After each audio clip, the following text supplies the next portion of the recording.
తప్పకుండానే ఈ జాతిలో ఉన్నటువంటి మొదటి తరం నాయకులు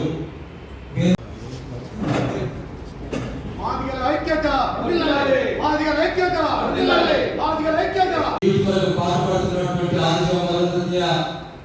సంఘం 30 సంవత్సరాలుగా 6 తరాలు 6 ఎలక్షన్లు 6 6 తరాలలో ఔన్నత్యాన్ని పెంచడంలో నవశకానికి నాంది పలికే విధంగా ఒక కార్యాచరణ తీసుకోవడం జరిగింది. మా మహాకూటమంతా కూడా మాదిగ మహాకూటమి మొత్తం సంపూర్ణమైనటువంటి మద్దతు తెలియజేస్తున్నందుకు వాళ్ళందరికీ కృతజ్ఞతలు తెలియజేస్తా ఉన్నాను. ప్రత్యేకంగా మందకృష్ణ గారిని అడుగుతా ఉన్నాను. అయ్యా మందకృష్ణ గారు, గత 30 సంవత్సరాల క్రితం మీరు ఎక్కడున్నారు? కారంచేడు, నీరుకొండ, పిప్పెర ఆ ప్రాంతాల్లో దళితుల మీద దాడి జరిగినప్పుడు స్వర్గీయ మల్లు అనంతరాము గారు ఆ రోజు రాజీవ్ గాంధీని తీసుకొచ్చి ఆ యొక్క ప్రాంతంలో దళితులకి ఒక రక్షణ కల్పించినటువంటి కుటుంబం మాది. మీరు మల్లు రవి గారిని విమర్శించే స్థాయి ఇది కాదు, మల్లు కుటుంబాన్ని విమర్శించే స్థాయి ఇది కాదు. పోకల కిరణ్ అన్నగారి నాయకత్వంలో వారు గత దశాబ్ద కాలంగా వారు చేస్తున్నటువంటి పోరాటం మీ అందరికీ తెలియదు కాదు. ఆ రోజు ఎంఆర్పిఎస్ స్థాపించినప్పుడు ఒక రాముడికి హనుమంతుడిగా వీర విజయుడిగా అనేటువంటి పోకల కిరణ్ అన్న ప్రతి ఒక్క నిర్ణయం ఈ యొక్క సమాజం కోసం వారు చేస్తున్నటువంటి కృషి పోరాటం ఎంతో గణనీయమైనదిగా తెలియజేస్తున్నానికి అవకాశం ఇచ్చినటువంటి ప్రజలందరికీ ధన్యవాదాలు తెలియజేస్తున్నాను. జై భీమ్. గత 20 రోజులుగా తెలంగాణ మాదిగ సంఘాల మహాకూటమి మాదిగ మేధావులు, ఉద్యోగస్తులు, ప్రొఫెసర్లు, విద్యార్థి సంఘాలు, మాదిగ సంఘాలన్నిటితో 30 సంవత్సరాలుగా ఎస్సీ ఏబిసిడి వర్గీకరణ పేరుతో మాదిగ జాతిని వంచి మోసం చేస్తున్నటువంటి మాదిగల ద్రోహియనాలను, మాదిగ జాతికి పట్టిన చీడపురులనాలను తెలియనటువంటి అత్యంత దుర్మార్గపు ఆలోచనలతో మాదిగల అస్తిత్వాన్ని ఈరోజు లేకుండా చేసినటువంటి ద్రోహి మందకృష్ణ మాదిగ గురించి, అదేవిధంగా 30 సంవత్సరాలుగా మాదిగ జాతిని అడ్డం పెట్టుకొని పార్టీలలో అనేక పదవులు అనుభవించినటువంటి వ్యక్తి మోత్కుపల్లి నరసింహులు గారి గురించి యొక్క మీడియా సమావేశం ఏర్పాటు చేయడం జరిగింది. మందకృష్ణ మాదిగ గారు, మాదిగ జాతికి మీరు చేసిన మేలేందో మీరు ఎక్కడ బహిరంగ చర్చ పెట్టినా మాదిగ సంఘాల మహాకూటమి సిద్ధంగా ఉంటుంది. మమ్మల్ని చర్చా వేదిక ఏర్పాటు చేయమన్నా మేమైనా చేస్తాం. నువ్వు మీడియా సమావేశాలు పెట్టి నువ్వే మాదిగలకి పేటెంట్ రైట్స్ తీసుకున్నట్టు మాదిగ జాతిని ఆయా రాజకీయ పార్టీలకు, అధికార పార్టీలకు శత్రువులుగా మార్చి వాడే ఈ బ్రోకరిజంలో నిన్ను చూస్తూ మేము ఇంకా క్షమించే పరిస్థితిలో లేవు. ఎందుకంటే మీ యొక్క ప్రతి అనుభవం తెలిసిన వ్యక్తులం మేము. మీతో దాదాపుగా దశాబ్దన్నర కాలం పనిచేసినటువంటి వ్యక్తులుగా ప్రతి ఆలోచన మాదిగ జాతిని మీరు ఏ విధంగా రాజకీయ బూర్జో పార్టీలకి గంపగుర్తగా ప్రతి ఎలక్షన్లో ఏ విధంగా అమ్మేస్తున్నావో తెలిసిన వ్యక్తులం మేము.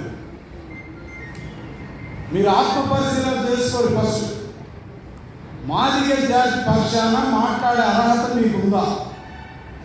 సామాజిక న్యాయం గురించి మాట్లాడే అర్హత మీకుందా? నేను చెప్తున్నా, మాదిగల ఊసెత్తే నైతిక అర్హత కూడా మీకు లేదని మాదిగ సంఘాల మహాకూటమి తరఫున మేము మీకు గుర్తు చేస్తున్నాం. ఎందుకు లేదంటే ఎస్సీ ఏబిసిడి వర్గీకరణ పేరుతో మొదలైన ఎంఆర్పిఎస్ ఉద్యమం ఆనాడు మొదలైనటువంటి రోజు నుంచి 94 నుంచి 2024 వరకు చూస్తే బీజేపీ తెలుగుదేశం పార్టీలకు కట్టు బానిసగా మీరు ప్రతి ఎలక్షన్లలో ఓట్లేపించిన తీరును బట్టి చూస్తే మాదిగల ఎస్సీ ఏబీసీ వర్గీకరణ పరిష్కారం కావాలనే ఆలోచన కంటే మాదిగ జాతిని అడ్డం పెట్టుకొని ప్రతి ఎలక్షన్లో ఈ యొక్క పార్టీలకి మీరు మాదిగ జాతిని స్పాన్సర్ ఉద్యమకారుడిగా మారిపోయి వంచిస్తున్న తీరును బట్టి కనబడతా ఉంది. కేవలం ఈరోజు మాదిగల అస్తిత్వాన్ని కోల్పోయే స్థితికి రావడానికి కారణం ఎంఆర్పీఎస్ ఉద్యమం పేరుతో మీరైతే రాజకీయ పార్టీలను అడ్డం పెట్టుకొని మాదిగ జాతిని నీ రూపంలో అడ్డం పెట్టుకొని పదవులు అనుభవించినటువంటి మోత్కుపల్లి నరసింహులు గారు మీ ఇద్దరే మాదిగ జాతికి పట్టిన చీడ పురుగులు. ఏ ముఖం పెట్టుకొని రేపు మాదిగలకు పోదామని చూస్తూ ఇదే మోత్కుపల్లి నరసింహులు గారు చంద్రబాబు నాయుడు గారు అనేక పదవులు ఇస్తే అనుభవించి మాదిగల ప్రతినిధిని అని చెప్పుకొని మందకృష్ణ మాదిగ మీరు ఇద్దరు కలిసి బ్లాక్ మెయిల్ చేసి పదవులు అనుభవించిన విషయం మాదిగ సమాజానికి మొత్తం తెలుగు రాష్ట్రాల్లో తెలుసు. తెలుగుదేశం పార్టీలో స్థానం దొరకట్లేదని బీఆర్ఎస్ పార్టీలోకి వెళ్ళారు. చంద్రశేఖరరావు గారిని అనేక మాటలు బూతులు నీ ఇష్టానుసారంగా వెనక మాదిగ సమాజం ఉందని బ్లాక్ మెయిల్ చేస్తూ బీఆర్ఎస్ ప్రభుత్వం ఉండగా వారిని తిట్టి ఆఖరికి అక్కడ పోయి కేసీఆర్ గారినేమో అంబేద్కర్ని చేసిరు. అక్కడ మళ్ళీ నీకు పదవి ఇవ్వట్లేదు, అక్కడ కూడా నీ బతికేందో తెలిసిపోయే వాళ్ళు నిన్ను పట్టించుకోకపోతే మళ్ళీ బీజేపీలో పోయారు. బీజేపీని మతోన్మాద పార్టీ అని, ఇది బ్రాహ్మణుల పార్టీ అని, దళిత వ్యతిరేక పార్టీ అని నీ నోటికి వచ్చినట్టు మాట్లాడిన మీరే బీజేపీ తప్ప ఈ దేశానికి ప్రత్యామ్నాయమే లేదని చెప్పినటువంటి నీ నోరు. మళ్ళీ అదే బీజేపీ రోజు దళిత వ్యతిరేక పార్టీ, దళితుల ద్రోహుల పార్టీ అని చెప్పేసి మాట్లాడి లాస్ట్కి బిఎల్ఎఫ్ నుంచి పోటీ చేస్తే డిపాజిట్ కూడా రాలే. నీ పరిస్థితి ఎక్కడికి దిగజారిందో చూడు. అక్కడి నుంచి వచ్చి ఎటుపోయినా నా బతుకు హీనమైన స్థితికి దిగజారిపోతుందని ఈ మధ్య కాలంలో కాంగ్రెస్ పార్టీలో చేరారు. అక్కడ కూడా తెలిసిపోయింది నువ్వు మాదిగలను అడ్డం పెట్టుకొని నువ్వు మందకృష్ణ మాదిగల ద్రోహులుగా మారిలని కాంగ్రెస్ పార్టీ కూడా గుర్తించి అక్కడ కూడా నేను పట్టించుకునే పరిస్థితి లేదు. ఇప్పుడు ఆ పార్టీలోనే ఉండి రేవంత్ రెడ్డి గారు చాలా గొప్ప వీరుడు సూర్యుడు అని చెప్పిన నీ నోటితోనే ఇప్పుడు రేవంత్ రెడ్డి దొంగ అంటున్నావు, బ్రోకర్ అంటున్నారు, మీ ఇష్టం వచ్చినట్టు మాట్లాడుతున్నారు. అంటే మీరు ఏ మాటలు చెప్తే మాదిగ జాతి అటువైపు ఓట్లేయాలా? మీ కుట్రలు కుతంత్రాలను గమనించినాం. ఆల్రెడీ మాదిగ సమాజమే కాదు యావత్ తెలుగు ప్రజలు, తెలంగాణ ప్రజలు మోత్కుపల్లి నరసింహులు రాజకీయాలలో అవస్థాన దశలో ఉన్నోనికి నీకు రాజకీయాలలో ప్రాధాన్యత లేదు, ఏ జనం నిన్ను నమ్మట్లేదని ఇంట్లో కూర్చోబెట్టిగా మాదిగ నినాదాలు ఇప్పుడు ఎత్తుకున్నాయి.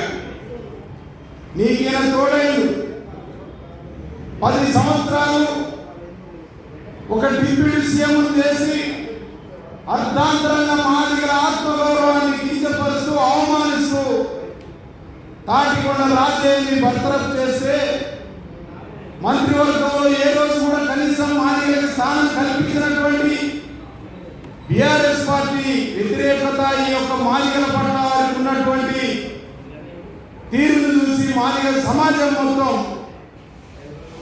మొన్న జరిగినటువంటి అసెంబ్లీ ఎలక్షన్లో బీఆర్ఎస్ భూస్థాపితం చేసిన విషయం అందరికీ తెలుసు.